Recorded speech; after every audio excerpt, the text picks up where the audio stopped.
Can China change through a trade deal? That's the gamble on the table right now as the U.S. government negotiates with Beijing, and world markets are watching closely. Talks of China rebalancing, reforming, or even opening up its economy once again making headlines. We opened up China. China agreed to open itself up to American business to go in. These demands echo the calls made by Chinese students in 1989.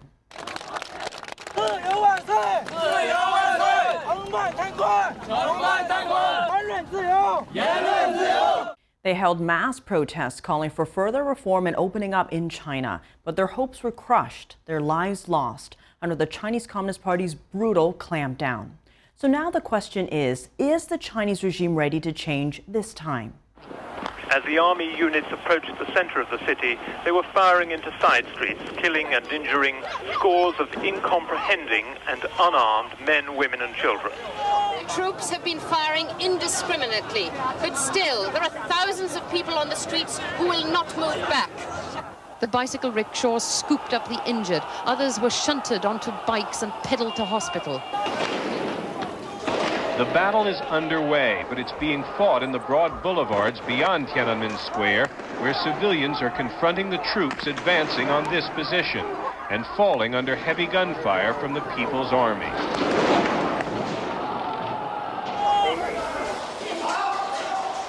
Casualties were arriving every few seconds. On bikes, rickshaws, park benches carried in. In 20 minutes, 40 seriously injured were brought for emergency surgery. 2 were already dead. The students were incredibly brave. They were fighting live ammunition with rocks and stones. The crackdown is going to take many more hours, if not days, before it is complete, before we will know how many people have died. How do you feel right now? Feel right now? I'm very angry. That was Western media reporting on the Tiananmen Square massacre, where countless perished on the night of June 3rd and into June 4th in 1989. Before we get to that, let's turn back the clock to understand why the Chinese students demonstrated and what the Chinese regime did to suppress this democratic movement. We begin with April 15th. That's the date of former CCP head Hu Yaobang died. Now, he was very well loved. He was known as a pro-reform leader. That's both economic and also some political reform. And because he was so well loved, on April 17th to 18th, you had tens of thousands of students who showed up organically in Tiananmen Square. That's at the heart of Beijing's capital. And they were there to mourn and pay respects for Hu's passing, but also to show their dissatisfaction against the regime because Hu represented to them anti-corruption and also political reform. So it begins to spread into almost a protest. And it grows. You have 35 universities in Beijing where students are protesting, and also other major universities across the country where people are joining in. So this movement is growing.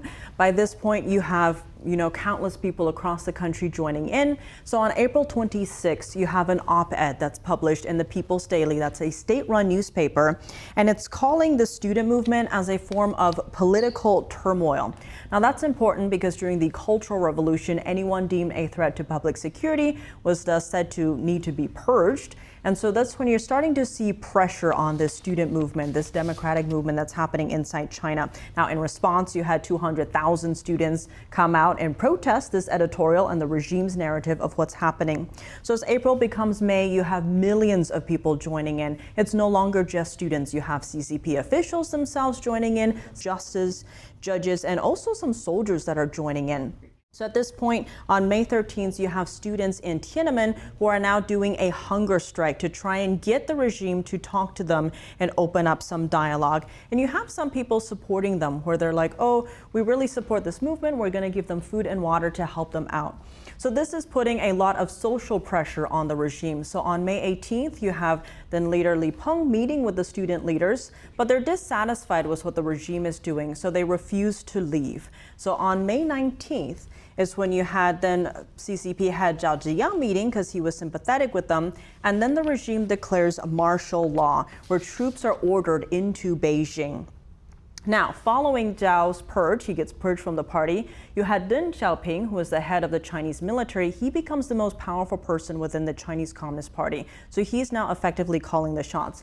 Because he controls the military, he now orders the military, the tanks and the soldiers, to open fire on the night of June 3rd. So this is to fire on any students and also protesters who are on their way.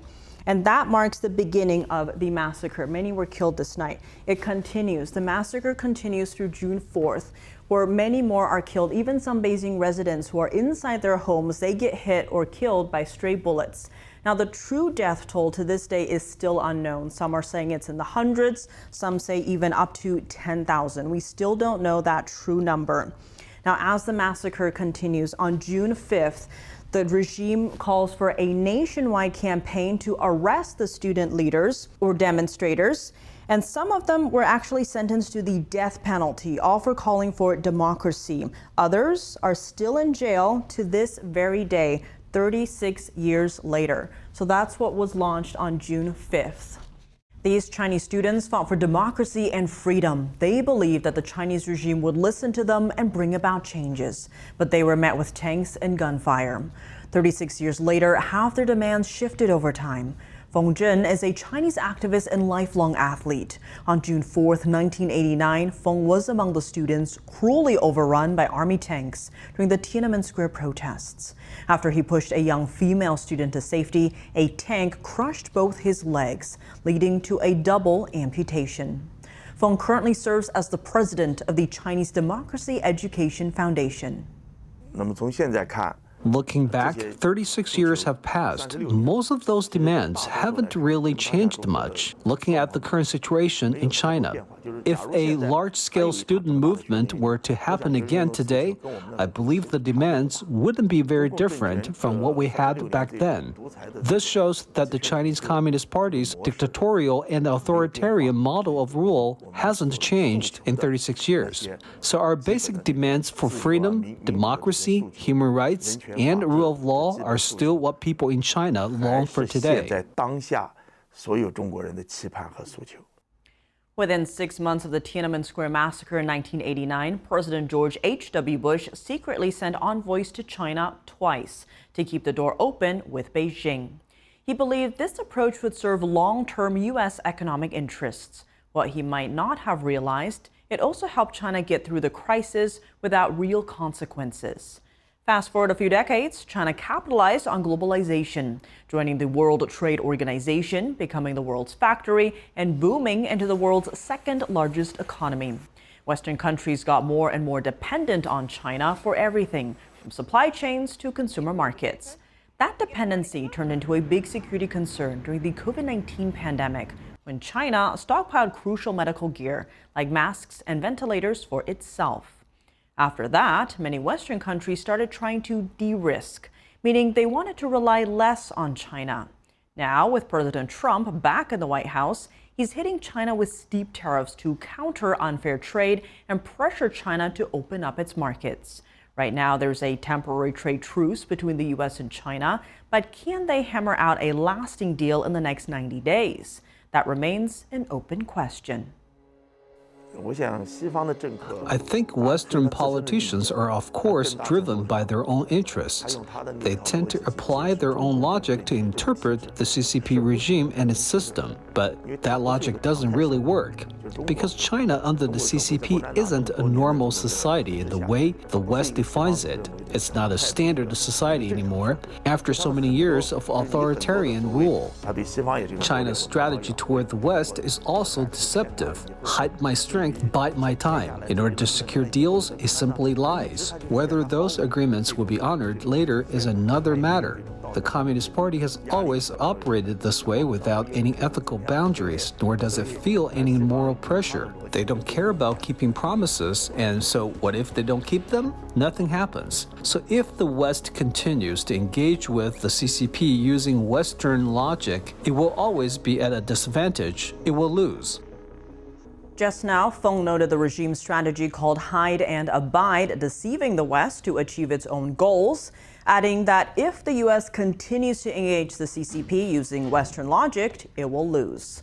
Here to help us understand American policy towards China over the years is longtime China expert, the Honorable Stephen Yates. He served as Deputy National Security Advisor to Vice President Dick Cheney. He witnessed firsthand the shift from engaging with China in the hopes of liberalizing the country to what that engagement policy has cost America. Steve, thank you so much for joining us. Now we're hearing calls from this administration for China to reform, rebalance its economy, even open up its economy. Now, if past is prologue, and given the events that went down on June 4th, 1989, how likely is China to change this time around?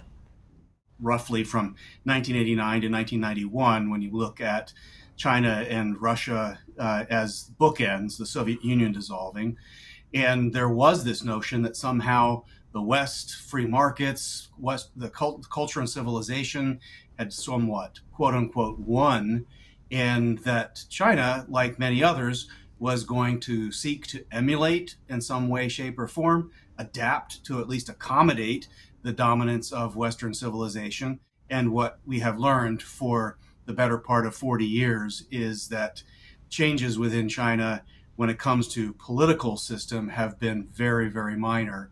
And even on the economic system, they haven't really adapted to our way of thinking or operating. They have taken advantage of those things. And Steve, as Feng noted above, the Chinese Communist Party doesn't operate as a normal society, at least not the way the West understands. Has the U.S. learned that lesson? Are we seeing that play out in the way this administration is dealing with China, as in holding it accountable? Well, I think it's adjusting in the following way.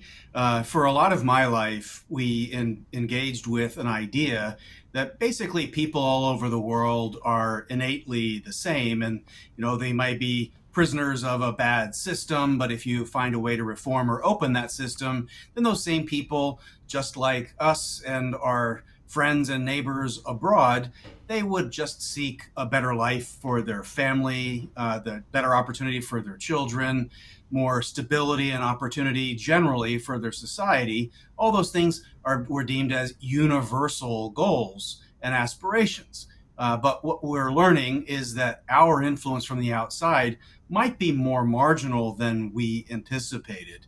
And so I think what the Trump administration is adapting to is really looking at how do we set the international system in a way that aligns with what we need to do bilaterally with China, that contains malign influences and leaves it to the Chinese people and those that lead them to sort out what their internals are. That might be a brutal direction to adjust, and it's sad on a human level in a certain sense. But we have to be honest that over the last generation, we have not moved the needle on some structural human rights issues the way that had been promised and the way that our national interests and values should dictate. Steve Yates, thank you so much for those insights. Thank you.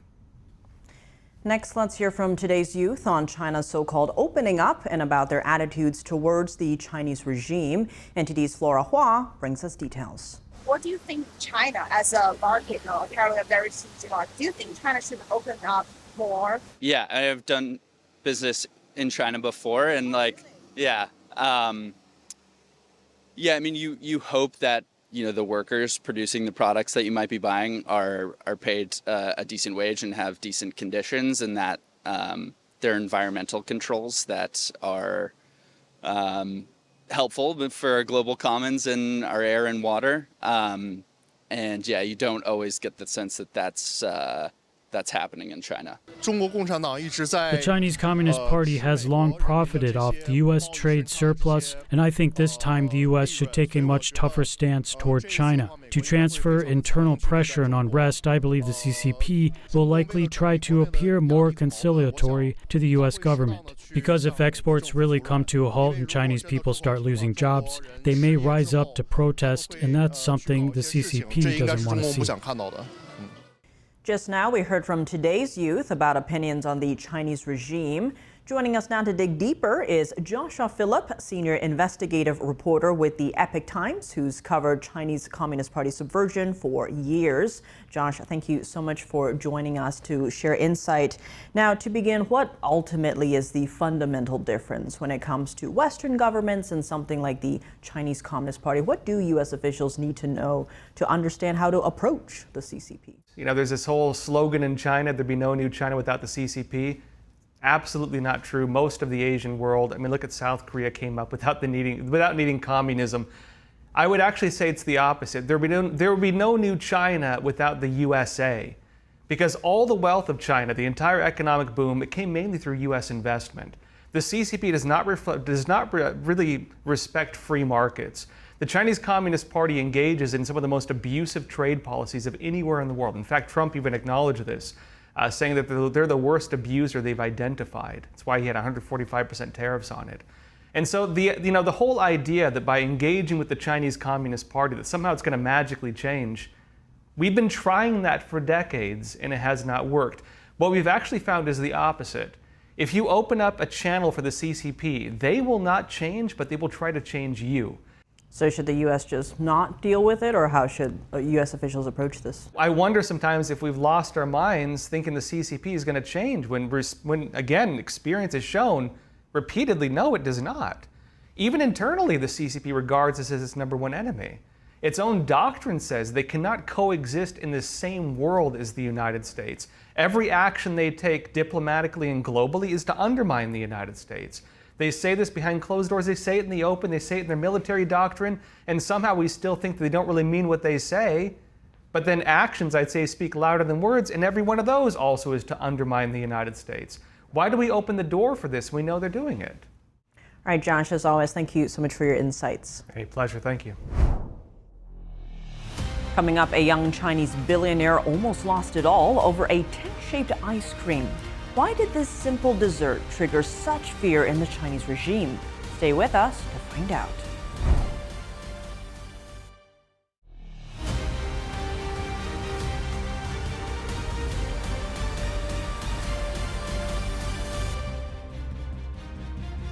Welcome back. Now the story of a young Chinese celebrity that almost lost it all after accidentally getting a little too close to the Chinese regime's red line. This young man's name is Li Jiaqi. He's a Chinese social media personality known for his watch and shop live stream. To get a sense of scale for his success, he once sold more than $600 million worth of products via live stream in a single day. But 2 years ago, his career went from a raging success to a nightmare, all because he promoted an ice cream dessert that looks like a miniature tank. The problematic ice cream bar appeared on his live stream one day before the anniversary of the June 4th Tiananmen massacre. The date is considered a deeply sensitive red line by the Chinese regime. 就我们这还算好的，因为推测的他们还有坦克突突。什么？坦克突突。 After showcasing the tank-shaped ice cream treat, Li Jiaqi stopped live streaming for more than 3 months. Speculation roared at the time, with social media posts questioning whether Li's live streams were cut off by Chinese internet regulators. Around the same time, Chinese authorities also issued regulations for live streamers, warning them to not touch on topics considered sensitive by the Chinese regime, and saying that violators would face consequences like having their accounts banned or even criminal punishment. The sensitive topic Li may have ventured too close to, the 1989 Tiananmen Square massacre. Many Westerners learned of the tragedy through this image, known as the Tank Man. For decades, information about it has been censored across China. Keywords like June 4th, Tank Man, and the Tiananmen massacre are scrubbed from the Chinese web. Because of it, much of China's younger generations, like Li Jiaqi and his fans, are completely unaware of the Chinese regime's massacre. And some of those young people say they'd rather remain unaware. And to be honest, if I wasn't studying abroad and I'm just living in China, not knowing them wouldn't bother me. And now, even I know them and I realize that I couldn't have learned about these back in China, it still doesn't really bother me. For decades, the Chinese Communist Party has enforced strict information censorship and brainwashing education on the Chinese people. But in a surprising turn, the apparent shutdown of his live streams over a mere dessert sparked curiosity among many young Chinese. They began asking questions. Why are tanks banned? What really happened on June 4th, 1989? A tank-shaped ice cream rattled China's communist leadership. So much so, the regime poured hundreds of millions of dollars into censoring the internet, trying hard to block public access to free information. But here's the question. Why would a regime that relies on economic growth to hold power pour so much into controlling online information?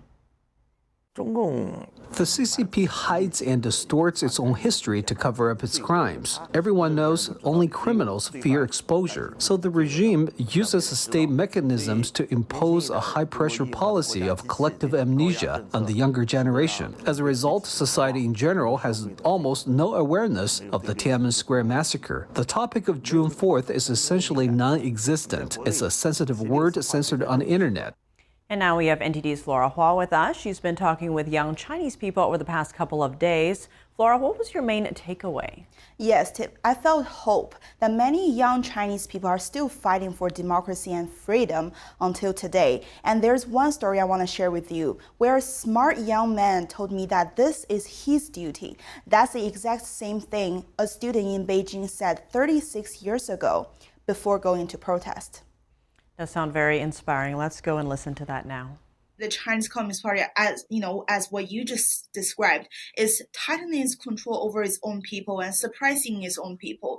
And then, in the meanwhile, on the international stage, China said, we welcome Western countries to do trade with China and, welcome foreign investment, foreign companies to come in China to do business.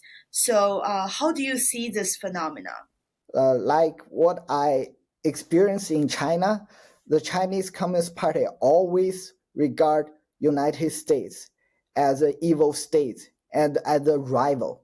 And right now, I think the people of the United States should wake up to say what the lies that CCP has made to the world. Because the CCP has just promised the world that they will change the human rights condition and to make the world accept CCP to as a trade with the Western world. But CCP has never changed its human rights suppression to its own people. And the trade with the Western world is just a tool of the CCP to seize power, so making money, to just infiltrate, like what I said, to infiltrate the Western world and to just subvert the West state, like United States government. So I believe it's a 100% hypocrisy. Yeah. Wang Han, thank you so much for your time today. No problem. Thank you. How does the younger generation in China view the history they've inherited and their access to an open internet? We must not forget history. If we do, future generations will have no idea what this evil regime has done. The contrast between not knowing and later learning the truth was shocking for me. That's why, now that I'm in the land of freedom, I feel the need to support those fighting for democracy. 36 years later, the events of that fateful day, June 4th, 1989, are still impacting us to this day, as the U.S. once again figures out next steps with China. Thank you for joining us for this special edition of China in Focus on NTD. I'm Tiffany Meyer.